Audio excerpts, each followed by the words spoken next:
el escritorio.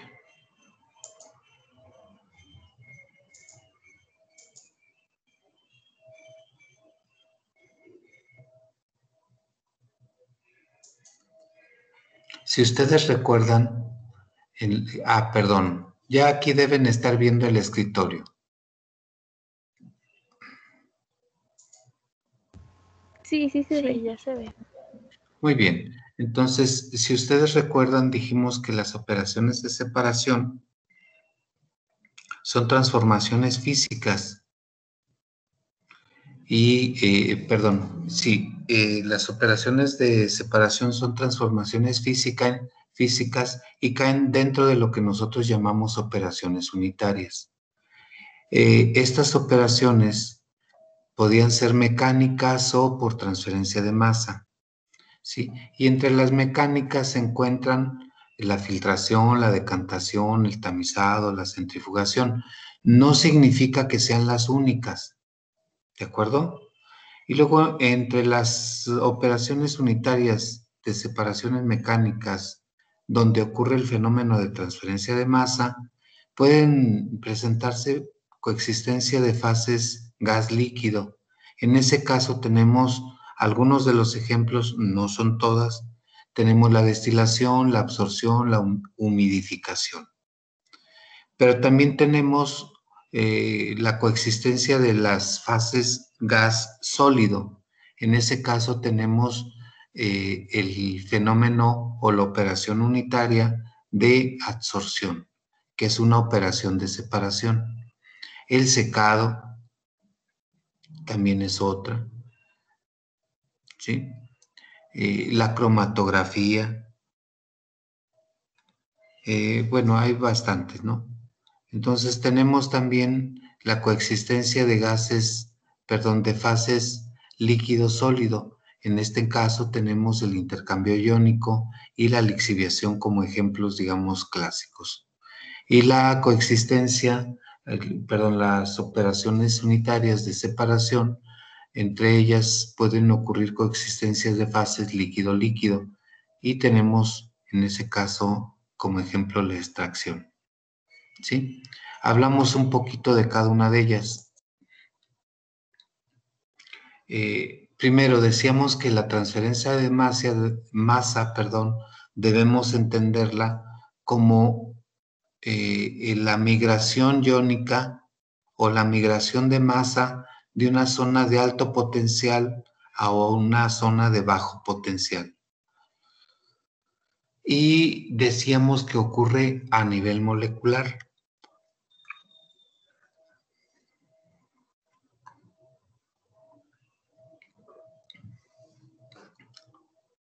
Y bueno, estas son las fases donde se puede presentar la transferencia de masa.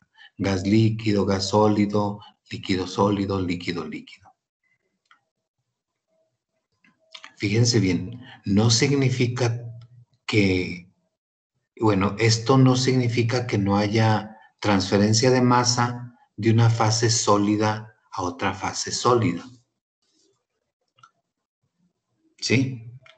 ¿Por qué? Les voy a platicar.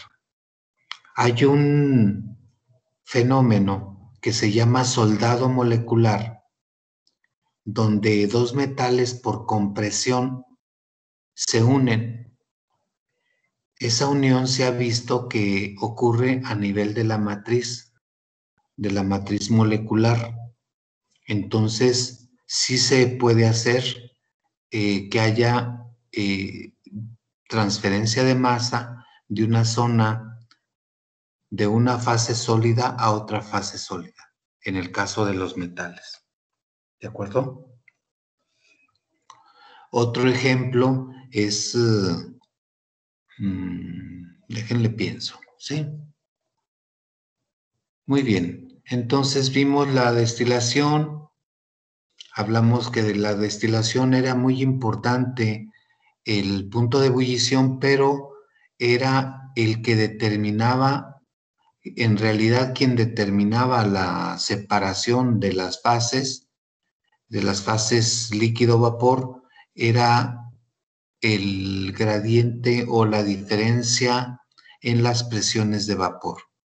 Entonces, en realidad en la destilación, la separación mecánica o la operación unitaria ocurre en virtud de un gradiente en las presiones de vapor. Es decir, hay un líquido que es altamente volátil y ese, o más volátil, y ese es el que se va a enriquecer del componente más volátil, la fase gaseosa. La fase líquida que se queda ahí se va a empobrecer del componente más volátil. Nunca decimos que se va a empobrecer. No sé, nunca nos han enseñado eso. Nos dicen que la fase líquida se enriquece del componente no volátil, que es lo mismo.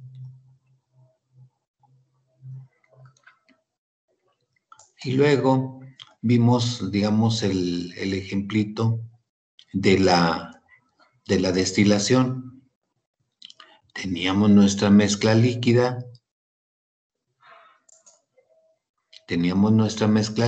la hacemos entrar a ebullición, se generan vapores. Estos vapores son vapores calientes que van a ser ricos en el componente volátil. ¿Sí? Va a pasar a un refrigerante, va a condensar y tenemos en esta fase líquida es la fase del componente volátil, la más rica en el componente volátil. Y si nuevamente lo sometemos a calor, vamos a generar un vapor más rico en el componente volátil que este. De manera que se va enriqueciendo gradualmente el vapor y se va condensando. Y vamos obteniendo un destilado más rico en el componente volátil. Esto tiene un límite, dependiendo, hay compuestos que tienen un punto azeotrópico. Entonces, ustedes ya han de haber visto un poquito eso en química. ¿Sí es cierto? ¿O no vieron? Sí, profe. ¿Sí vieron No, sí, mezclar? sí lo vimos en psicoquímica, sí. En fisicoquímica se ve también. Y ahí se ve a mayor detalle como un fenómeno físico. Muy bien. Entonces, si repetimos este procedimiento, si pudiéramos repetir este procedimiento hasta el infinito, pues podríamos obtener sustancias con una pureza muy alta. Como no podemos hacerlo hasta el infinito, porque si no nuestra torre sería hasta el infinito, en tamaño, en dimensión, pues nos conformamos con una concentración que nos soliciten. Por ejemplo, el alcohol etílico podemos obtenerlo al 96%, pero podríamos obtenerlo al 100%, romper el punto azeotrópico. Pero no, nos dicen al 96% y hasta ahí, hasta el punto azeotrópico. ¿Para qué? Para no encarecer el proceso, ¿de acuerdo? Eso es con esos fines. Y bueno, les mostré un poquito la torre de destilación, la zona de rectificación, la zona de condensado, el fondo de la columna, la cabeza de la columna y el corazón, ¿sí? Y les señalé que cada uno de estos espacios o cada una de estas zonas de burbujeo es un plato teórico. Cuando nosotros hacemos cálculos para construir la columna, pues tenemos que establecer la cantidad de platos teóricos y la concentración de la sustancia que vamos a obtener. Ahí, la cantidad de sustancia que vamos a obtener y la cantidad de alimentación que vamos a tener. Entonces se calcula todo. ¿Sí? Y luego decíamos que hay otro fenómeno muy importante, la absorción. Y decíamos que la absorción pues, se puede ver desde diferentes maneras. Aquí podemos ver que el oxígeno, que son las bolitas azules, el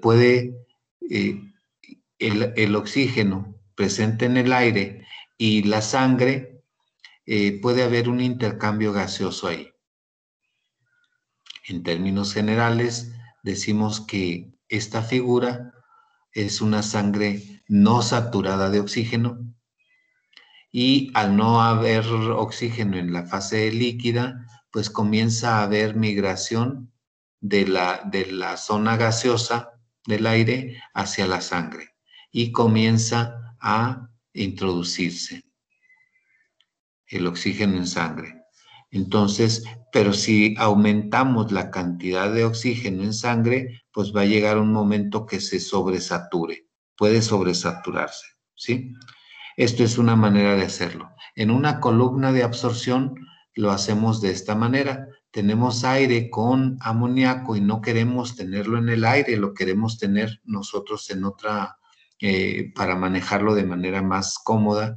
Entonces hacemos pasar a contracorriente el aire con el amoníaco, y va a ascender, y hacemos pasar una corriente en una esprea. Lo espreamos como una regadera, imagínenselo así, hacemos pasar agua y va, al estar bajando el agua y al estar subiendo el aire, hay un intercambio, hay una absorción de un componente que se va a transferir. El aire sale sin amoníaco y el agua sale con amoníaco. Decimos que se absorbió el amoníaco en el agua. ¿Por qué ocurre esto? Por afinidad química. ¿De acuerdo?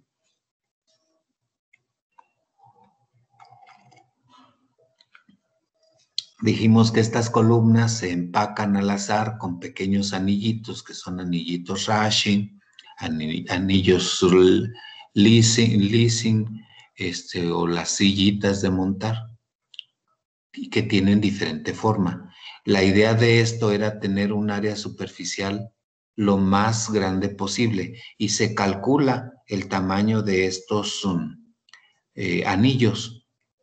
Con esos anillos nosotros logramos un área superficial determinada que debemos calcular, y sabemos que en la superficie se va a presentar el intercambio entre el gas y el líquido.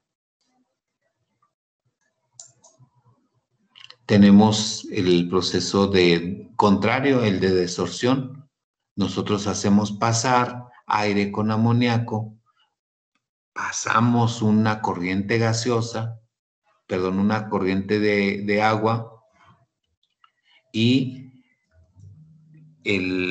tenemos en los fondos agua con amoníaco, pero también tenemos el aire que estamos inyectando con amoníaco y con agua, ¿sí?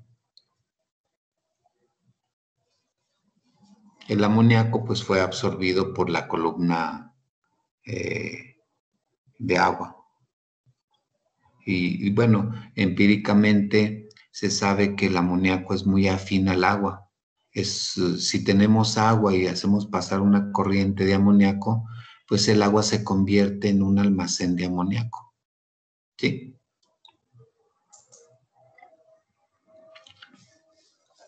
Y luego, pues, el fenómeno de humidificación. Nosotros también podemos poner una columna, hacemos entrar aire seco, y a contracorriente, al estar pasando, pues se incorpora la humedad al aire, y entonces tenemos aire húmedo. Dependiendo de la cantidad de agua que pongamos, va a ser la saturación de la humedad en el aire, ¿sí? Así como ocurre la humidificación, puede ocurrir la deshumidificación o el secado del aire. Y aquí empezamos nuevamente. Tenemos la coexistencia de dos fases, la fase gas sólido en el fenómeno de adsorción. El fenómeno de adsorción es un fenómeno superficial donde tenemos el contacto de una fase gaseosa o una fase líquida con una fase sólida que es, en general es una superficie. Tenemos aire seco, aquí tenemos el ejemplo de los generadores de nitrógeno, tenemos aire seco, entonces donde el aire, su composición, ¿alguien recuerda la composición del aire?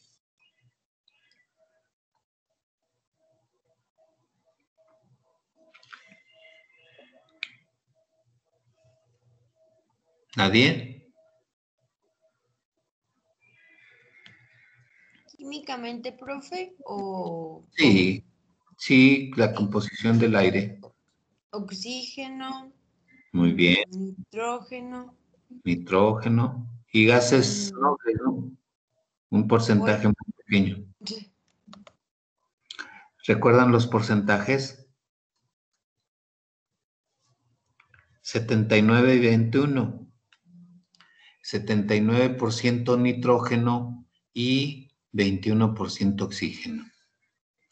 Entonces, si metemos aire seco y metemos en un filtro de carbón activado, vamos a tener un tamiz molecular donde se va a absorber el oxígeno y los gases carbónicos que tenga por ahí. Esto va a hacer que salga el nitrógeno. Detenemos el oxígeno y lo vamos a ir recolectando, tanto el nitrógeno como el oxígeno a diferentes niveles de la columna. Esto es un proceso de absorción. Entonces decimos que la absorción es un fenómeno de transferencia de masa en el que un sólido, que es decir, la fase estacionaria o la fase o la superficie, atrapa algún componente de una mezcla, ya sea líquida o gaseosa. A esa fase le llamamos fase móvil, ¿sí? No es más que los que les decía. Y tenemos otro fenómeno que es el fenómeno de secado o la operación unitaria de secado. Esto nos gusta, a mí me hubiera gustado hacerlo con ustedes. ¿Quién les dé el laboratorio?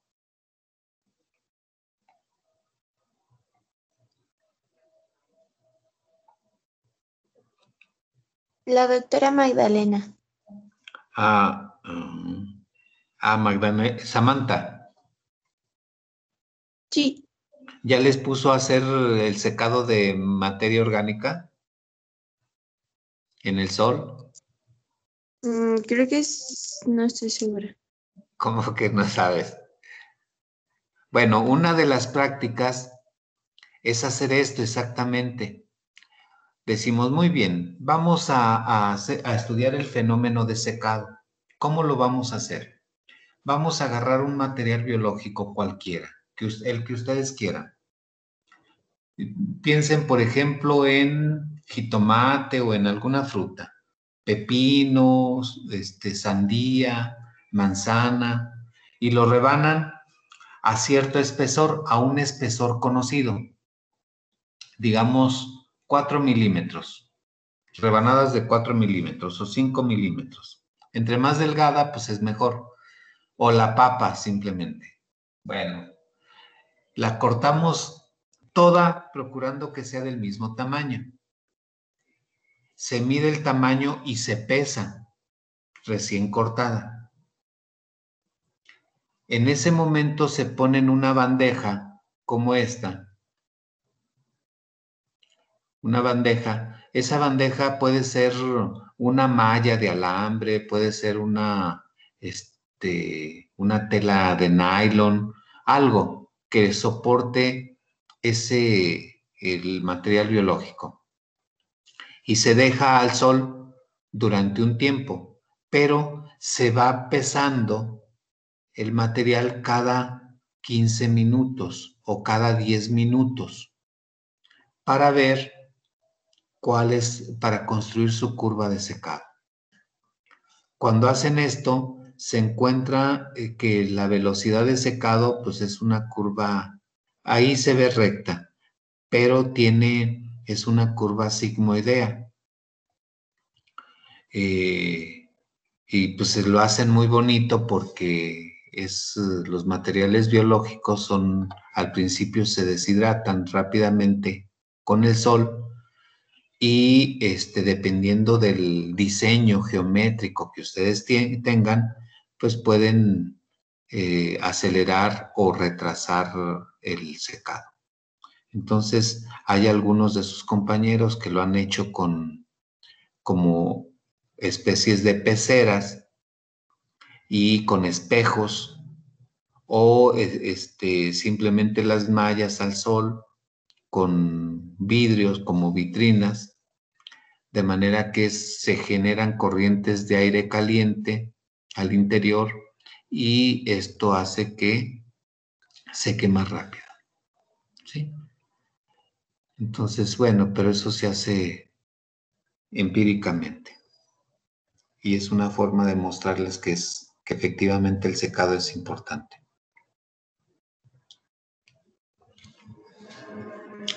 Yo les decía que el secado, que se imaginaran una esferita con una película, cubiertos con una película de líquido.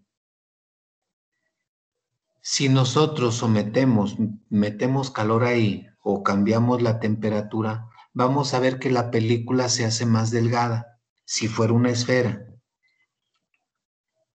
Yo les decía, bueno, ahora eso, todas las esferitas tendrían un tiempo de secado, al mismo tiempo todas estarían secas, si se aplica la misma fuente de calor. Muy bien, pero en la realidad tenemos cuerpos que no son simétricos, que son tortuosos, las superficies no son homogéneas. Son como las montañas, pero imagínense a nivel molecular o a nivel ya más, sí, a nivel molecular, que ustedes están caminando en una zona montañosa siempre. Así son los materiales biológicos pensados a nivel molecular, de manera que habrá valles y crestas a ese nivel donde haya humedad y donde va a ser más difícil que las zonas bajas o las zonas que están los valles se sequen más rápido que las crestas. Y como va a haber mucha diferencia entre los tamaños de crestas o los picos en su material, pues por eso los tiempos de secado cambian. Algo que ustedes deben saber es que el secado termina cuando la humedad superficial o la humedad del líquido se elimina, pero no se elimina la humedad estructural. Hay dos tipos de humedad, la que forma parte del cuerpo y la que es superficial. Entonces nosotros en el secado hacemos que se seque el material, pero no pierda sus propiedades físico-químicas. Si cambian las propiedades físico-químicas, ya no fue un secado. ¿Sí? Entonces tenemos, por ejemplo, la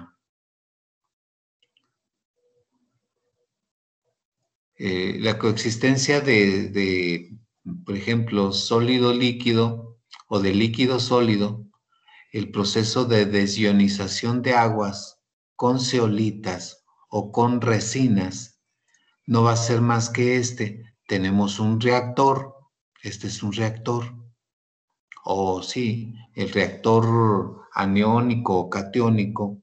Tenemos, cada una de las zeolitas tiene una forma.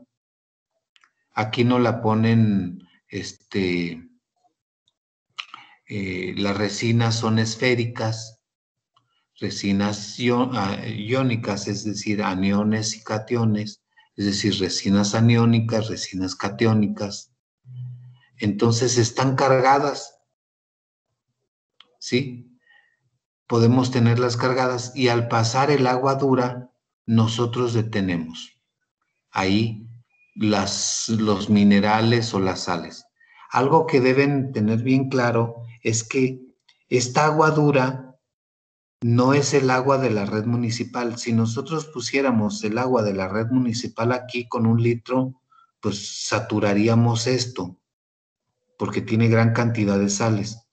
Previamente, el agua se pasa por un filtro de grava y arena para quitar material biológico, y luego un filtro de carbón activado, y luego del filtro de carbón activado a un lecho o a un reactor aniónico, y luego a un reactor catiónico, y después a un lecho mixto, que sería el tren de tratamiento de aguas duras o aguas desionizadas, a través de un conjunto de resinas epóxicas o zeolitas que nos permiten suavizar el agua.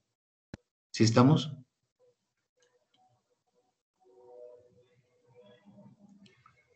¿Qué es lo que ocurre? Pues que en cada una de estas superficies, imagínense como un arbolito, lo que les decía la pradera, y que llegaban las nubecitas cargadas y se detenían, etcétera. ¿Sí? Entonces llegan los iones, se enlazan con enlaces no covalentes, de manera que al saturarse las superficies de iones, entonces en ese momento está saturado y debemos desaturar, que sería el lavado de los lechos. Entonces, cuando lavamos el lecho, pues el flujo debe ir al contrario y a alta presión para quitar estos iones de la superficie. Es una técnica que se utiliza en la desionización.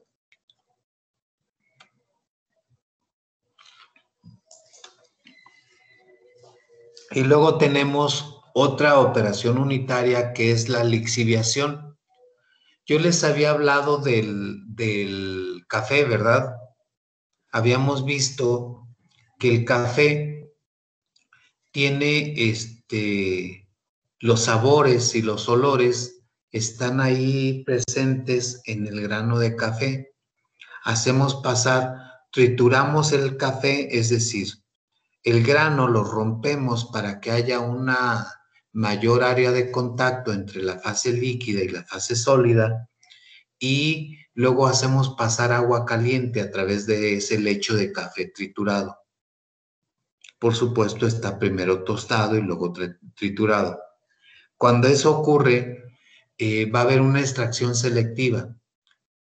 De otra manera, la lixiviación, acuérdense, va a ser una extracción selectiva. ¿De quién? De los componentes solubles al solvente que estamos utilizando. Fíjense bien, nos ponen el ejemplo de la extracción del aceite comestible. ¿Qué ocurre? Nosotros tenemos la semilla, puede ser girasol, puede ser canola, puede ser ajonjolí, puede ser lo que ustedes quieran. Puede ser aguacate, puede ser cualquier material que ustedes, al que le quieran extraer aceite.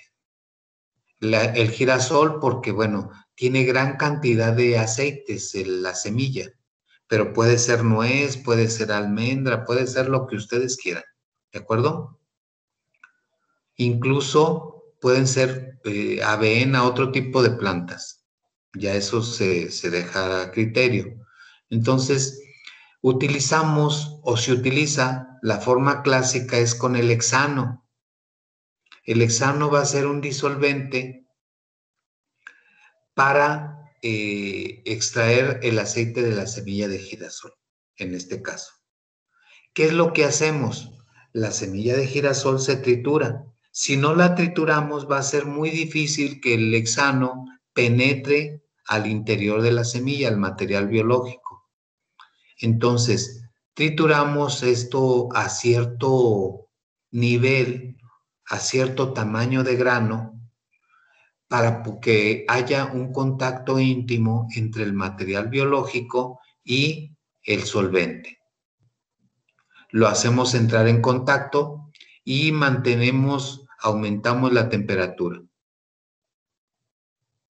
Al aumentar la temperatura en una plancha de calentamiento o en una manta de calentamiento o en un baño de sal, fíjense bien, esto que tienen aquí en amarillo es un baño de sal.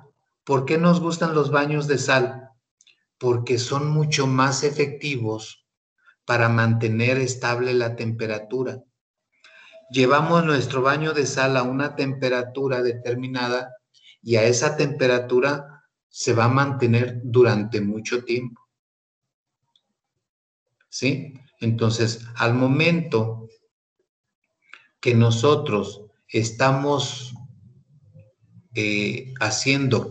calentando la mezcla del material biológico, en este caso la semilla de girasol triturada y el hexano, va a haber una extracción. ¿De quién? Pues del hexano. Pero fíjense bien, el hexano extrajo. Hacemos esto para eliminar el hexano. ¿Qué nos va a quedar en esta parte? Pues los residuos del aceite y la fibra que tiene la semilla de girasol. Una vez que ya tenemos esto, nosotros podemos separar en otra operación unitaria. ¿Sí estamos? Por ahí hay un equipo que se llama Soxhlet. El Soxhlet no es más que un cartucho. Imagínense un cartucho como un dedo hueco de papel. La cáscara es papel filtro y adentro se empaqueta la semilla de lo que ustedes quieran o el material biológico al que le quieren extraer los aceites. Entonces se pone ahí y se hace pasar el hexano. Con 3 sifones o 3 veces que entre y salga el solvente caliente, vamos a extraer porcentajes determinados de aceite. Entonces es mucho más sencillo que este sistema. Entonces el Soxhlet es un equipo especial para hacer extracción de aceites. ¿Sí? Ahí tendríamos que elegir el solvente adecuado para nuestro material biológico.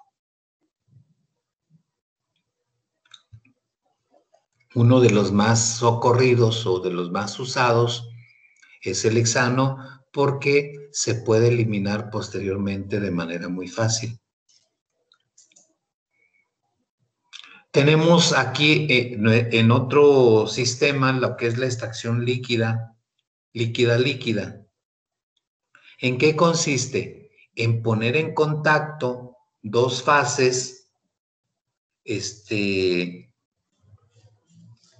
2 líquidos y ponerlos en íntimo contacto, y con eso nosotros al agitar vigorosamente vamos a tener 2 fases, una fase orgánica y una fase inorgánica.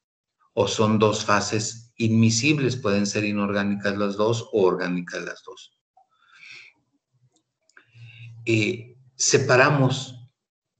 Separamos el acetato de la fase, hacemos pasar el acetato de una fase a otra. Aquí hacemos pasar el acetato hacia el ácido acético cuando lo tenemos en el agua. Tenemos el acetato en la fase en fase acuosa, le metemos el ácido acético y generamos 2 fases donde el acetato de etilo lo pasamos a la fase de ácido acético. Si ustedes se fijan, hubo una transferencia del componente sólido de una fase a otra. ¿Sí estamos?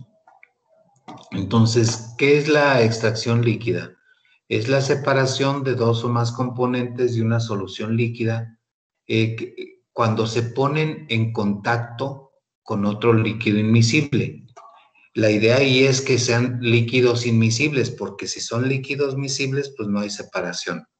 Entonces tenemos dos líquidos que no se mezclan y tenemos que necesitamos hacer transferencia. Fíjense bien, una aplicación importante de esto es la determinación, ahorita lo vamos a ver, es la determinación, por ejemplo, de plaguicidas en agua. Tenemos el agua, tenemos una concentración de plaguicidas no determinada y que queremos conocer la concentración. Entonces, metemos un compuesto orgánico que sea afín al plaguicida y que no sea soluble ese líquido, ese solvente, que no sea soluble en agua. Y logramos las dos fases, pero a la vez logramos extraer del agua el plaguicida. Entonces hay una redistribución del componente que queremos transferir. En el caso que les señalaba,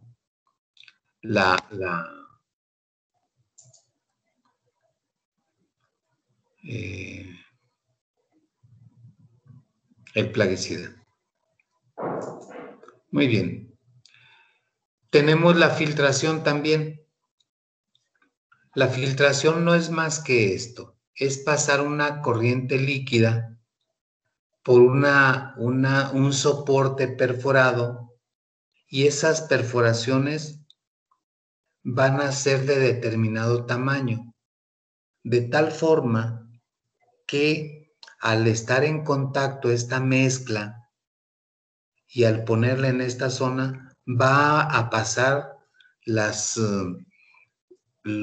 tamaños de grano o los sólidos que tengan un tamaño menor a estos orificios. Y esto lo vemos desde el papel filtro hasta filtros de otra naturaleza. Filtros físicos, por ejemplo, ahorita vamos a ver algunos. Y más o menos esto es lo que ocurre a nivel de, digamos, teórico. Se retienen los sólidos aquí y se forma una torta, así le llamamos. Se forma la torta y esto ocurre por diferencias de presión. Fíjense bien, ustedes pueden decir, esto es un embudo.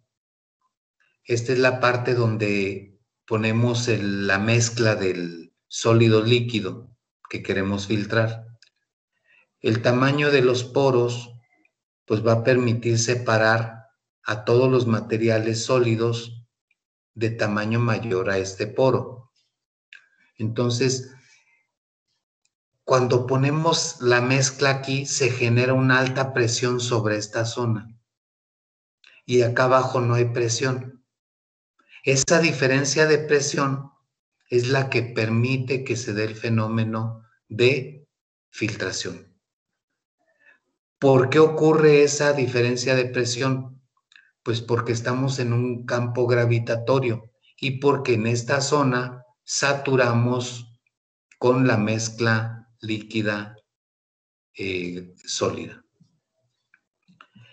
A nivel industrial tenemos los filtros, tenemos esta zona, entra la mezcla sólido-líquido, va a llegar, aquí tenemos movimiento centrífugo, por fuerzas centrífugas se van a, son los filtros, esta parte que está aquí, no son más que estos poros, esta es una zona porosa.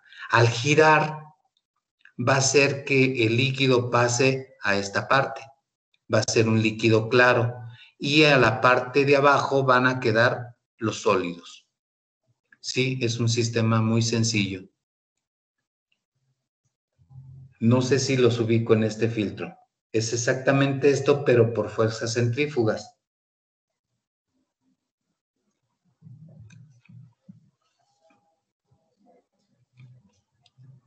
Es el caso, por ejemplo, este sistema es el caso de las grasas y las cremas que en lácteos lo hacen de esta manera. Tienen un tamaño de malla que va a pasar las moléculas pequeñas, pero las de grasa no.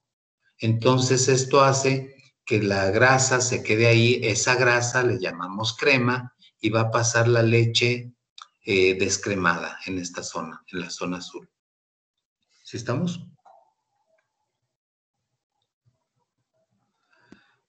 ¿Qué podemos decir de la filtración? Pues que es una operación de separación físico-mecánica donde se separan partículas sólidas de una fase móvil, ya sea gas o líquido, utilizando un material poroso o el filtro, al que llamamos filtro. ¿De acuerdo?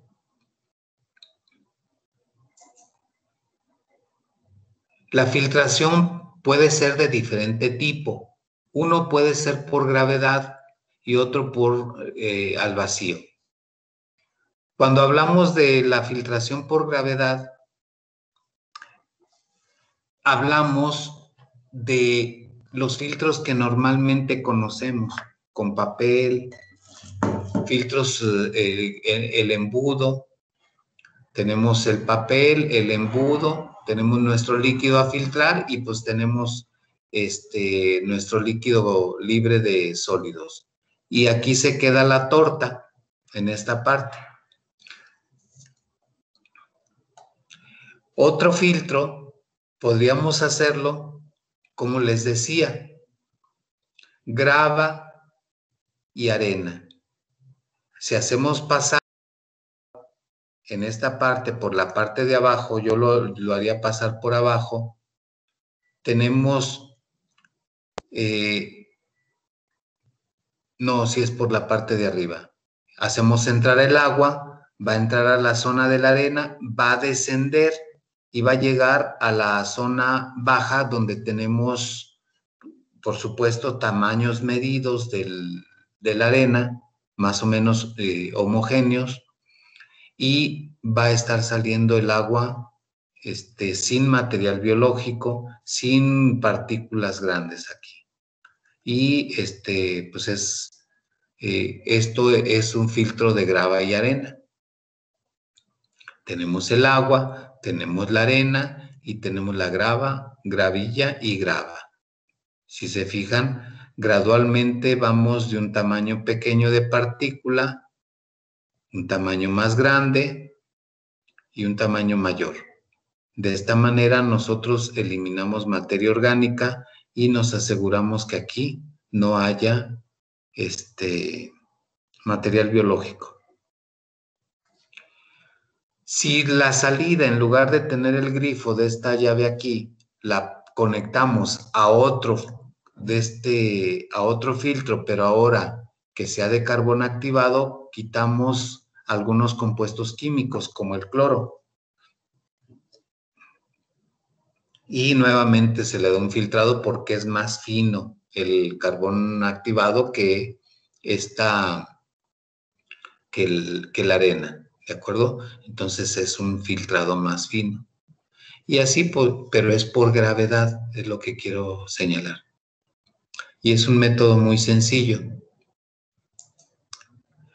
Fíjense bien, por presión actúan de esta manera. Quiero que vean aquí esta estructura. Tenemos la alimentación, aquí hay una tubería, va a llegar a una zona hueca de tubos, pero esos tubos tienen un tamaño de poro, están perforados, pero esas perforaciones son muy pequeñas, de manera que el líquido va a pasar de la zona roja a la zona azul. De esa zona roja a la zona azul, pues hay un proceso de filtrado. Por supuesto, si ustedes se dan cuenta, aquí necesitaríamos una zona de salida de los lodos en cada una de las partes, o del material sólido, o de la torta. Y en la parte azul va a salir el líquido filtrado. Este mecanismo es el que utiliza esta prensa o esta prensa. Cada uno de estos es un marco y un filtro. Marco 1, filtro 1. Marco 2, filtro 2. Marco 3, filtro 3. Marco 4, filtro 4. Y cada uno se quita y se pone. De manera que en cada uno de ellos tenemos posibilidad de cambiar el número de marcos. Cada uno de estos es un marco y un filtro. Entre marco y marco ponemos un papel filtro o ponemos una lona o loneta con un tamaño de malla específico y por supuesto la geometría que nos permita tener un filtrado. Y la estructura interna es como esta. Aquí les pongo un filtro industrial para el vino. ¿Sí lo ven? Porque yo como que lo veo borroso. No sé si los estoy ubicando. Sí, sí, sí lo vemos. Sí. Miren, son las 7:50. ¿Qué les parece si le dejen ver si todavía tengo aquí del filtro prensa? Ah, pues el filtro al vacío. No, pero esto ya lo vemos después, ¿no? Lo vemos el lunes. Sí, profe, está bien. Muy bien. Ah, miren, este me gustó mucho. Cuando lo estaba... Perdón, ya va a acabar. Ay, mejor me fue. Listo. ¿Qué les parece si el lunes ya les entrego su examen, su calificación y ya le seguimos avanzando? ¿Cómo ven? Quería presentarles esto, yo quiero presentarles esto porque me gustaría hacer algunos cálculos, pero ya para la siguiente evaluación. Para esta evaluación veríamos, esta que viene, veríamos cómo le hacemos, ¿no? ¿Cómo ven? Sí, profe, está bien. Muy bien, entonces pues nos estamos viendo. Gracias, profe, que tenga buen fin de semana. Igual que se la pasen muy bien, que descansen. Gracias, Hasta luego. profe. Hasta luego, que estén bien. Gracias. Hasta luego. Gracias, profe. Hasta luego, Jessica. Gracias, nos vemos, profe. Hasta luego, Fernanda. Que estén bien todos.